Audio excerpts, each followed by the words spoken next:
اعوذ باللہ من الشیطان الرجیم بسم اللہ الرحمن الرحیم ذالک من انباء الغیب نوحیہ الیک وما کنت لدیہم اذ اجمعوا امرہم وہم یمکرون، اور یہ غیب کی کچھ خبریں ہیں، یہ ہم آپ کی طرف وحی کرتے ہیں، اور آپ ان برادران یوسف کے پاس نہیں تھے جب انہوں نے اپنی ایک بات پر اتفاق کیا تھا اور وہ مکر کر رہے تھے۔ اللہ تعالیٰ فرما رہا کہ اے نبی، جو ہم نے آپ کے سامنے یہ قصہ بیان کیا ہے، یہ سب غیب کی خبریں ہیں جو ہم نے آپ کے پاس وحی کے ذریعے بھیجی ہیں۔ آپ اس وقت موجود نہیں تھے جب برادران یوسف علیہ السلام کو کنویں میں ڈالنے کی اور اس طرح کے مکر و فریب اور یہ تدبیریں چل رہے تھے، تو اس وقت آپ ان کے پاس تو کھڑے ہوئے نہیں تھے، بلکہ یہ سب غیب کی خبریں ہیں جو ہم نے آپ کو بتلائی ہیں وحی کے ذریعے سے۔ وَمَا أَكْثَرُ النَّاسِ وَلَوْ حَرَصْتَ بِمُؤْمِنِينَ، اور اکثر لوگ اگرچہ آپ حرص کریں ایمان لانے والے نہیں ہیں، یعنی وہ کفار مشرکین جو آپ کو جھٹلاتے ہیں، نعوذ باللہ، آپ ان کے ساتھ میں کتنے ہی حریص ہو جائیں اور آپ ان کے کتنے ہی خیر خواہ ہو جائیں، لیکن وہ آپ کے اوپر ایمان لانے والے نہیں ہیں۔ جو اللہ تبارک و تعالیٰ کی ان تمام نشانیوں کو دیکھ کر ایمان نہیں لا رہے ہیں، تو وہ آپ کے اوپر ایمان لانے والے نہیں ہیں۔ وَمَا تَسْأَلُهُمْ عَلَيْهِ مِنْ أَجْرٍ إِنْ هُوَ إِلَّا ذِكْرٌ لِلْعَالَمِينَ، اور آپ اس تبلیغ پر ان مشرکین مکہ سے کوئی اجر نہیں مانگتے ہیں۔ یہ قرآن تو سارے عالم کے لیے نصیحت ہے۔ وہ آپ پر ایمان کیوں نہیں لا رہے ہیں؟ کیا آپ ان کو دین کی بات یا ان کو صحیح راستہ دکھلانے کی کوئی ان سے آپ اجرت مانگ رہے ہیں؟ آپ تو ان سے کوئی اجرت بھی نہیں مانگ رہے اس چیز کی، اور نہ ہی آپ کو کوئی اپنی کوئی غرض ہے اس کے اندر، کوئی آپ کی بھی کوئی غرض وابستہ نہیں ہے کہ آپ کو کوئی کفار مشرکین سے پیسہ چاہیے یا آپ کو اس کی اجرت مانگ رہے ہیں، بلکہ آپ تو اللہ تبارک و تعالیٰ کا راستہ ان کو دکھا رہے ہیں۔ آپ ان کو ایک سیدھا راستہ دکھا رہے ہیں، ان کو مشرکین مکہ کو بت پرستی سے اور غلط کاموں سے ہٹا کر آپ ان کو وحدانیت کا راستہ دکھا رہے ہیں، تو آپ تو ان سے کوئی اجر بھی نہیں مانگ رہے، تب بھی آپ پر وہ ایمان نہیں لا رہے ہیں۔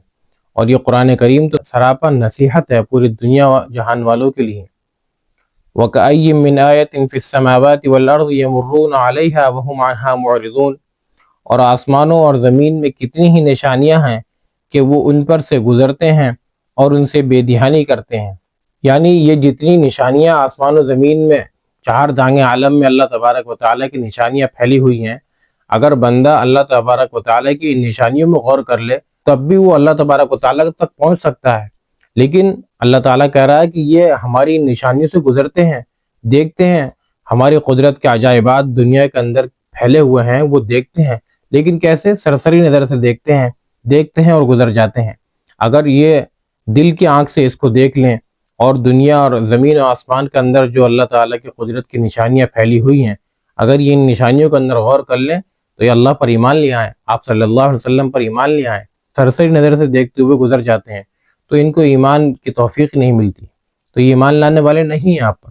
وَمَا يُؤْمِنُ أَكْثَرُهُم بِاللَّهِ إِلَّا وَهُم مُشْرِكُونَ، ان کے اکثر اللہ پر اس طرح ایمان لاتے ہیں کہ وہ مشرک ہی ہوتے ہیں،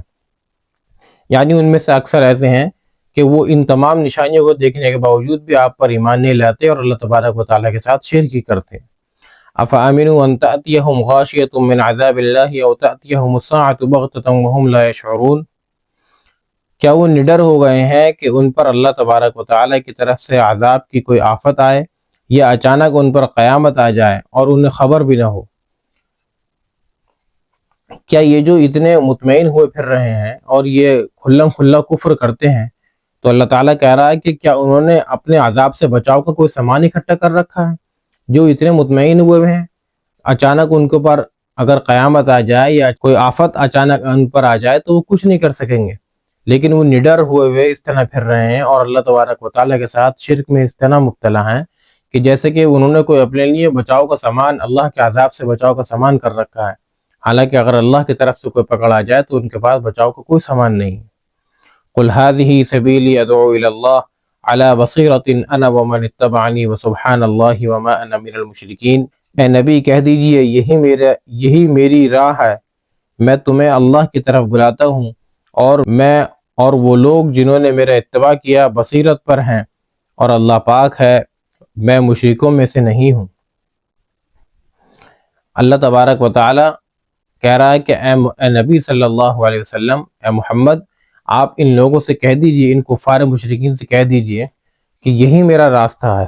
اللہ تبارک و تعالیٰ کی طرف میں بندوں کو بلاتا ہوں، شرک کی گندگی سے لوگوں کو نکال کر ایک اللہ وحدہ لا شریک کی طرف میں لوگوں کو بلاتا ہوں۔ خالق مالک کی ہی عبادت کرو جس نے ہمیں سب کو پیدا کیا ہے، جو کل جہان کا بنانے والا ہے، آسمان و زمین کو جس نے پیدا کیا ہے، جو ہر چیز کا خالق اور مالک ہے۔ اس کو چھوڑ کر تم بتوں کی پوجا کرتے ہو یا بت پرستی کرتے ہو، قبروں کی پوجا کرتے ہو، تو اللہ تعالیٰ فرما رہا ہے کہ اے محمد آپ ان لوگوں سے کہہ دیجئے کہ یہ میرا راستہ ہے۔ کون سا راستہ؟ قرآن والا راستہ۔ کون سا راستہ؟ سیدھا راستہ جو اللہ تبارک و تعالیٰ تک بندوں کو پہنچا دیتا ہے۔ تو یہی میرا راستہ ہے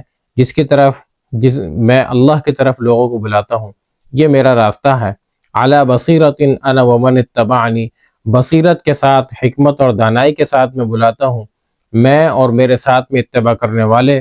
وہ لوگ ہیں جو شرک نہیں کرتے ہیں۔ اللہ سبحانہ و تعالیٰ کی ذات پاک ہے، بابرکت ہے، ان چیزوں سے پاک ہے جن چیزوں کو تم اللہ کے ساتھ میں شریک کرتے ہو۔ اللہ تبارک و تعالیٰ کی ذات ان تمام چیزوں سے پاک ہے۔ اللہ تبارک و تعالیٰ آخر دم تک اپنا اور اپنے حبیب صلی اللہ علیہ وسلم کا اتباع کرنے والا ہمیں بنائے۔ السلام علیکم ورحمۃ اللہ وبرکاتہ۔